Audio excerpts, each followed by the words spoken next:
I started collecting these during our striped bass project. So we tried to characterize the striped bass habitat to see if they were reproducing in the area and if we could find any babies. But while doing so, we had a really tight mesh net, so we would catch all kinds of species. I said, why don't we display them? And then I was contacted by different schools and they wanted to do like awareness activities, so have the kids identify them with their booklets. Gives the youth a bit of an idea of what's in the water.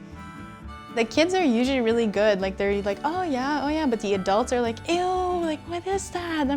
That's really in our rivers, that's in our bay. I'm like, yeah. So this one's the American eel.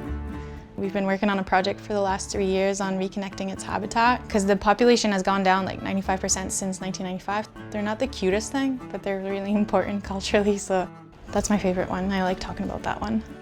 This guy, he's in the family of the seahorses. He actually looks like eelgrass. He's bright green in color, but they lose their colors in ethanol formula. And he's a northern pipefish. Sand lance, when you can find these, you can usually find bass. These are like the striped bass's favorite food. It's a nice coastal education. It's like what makes it niche about living here, I find.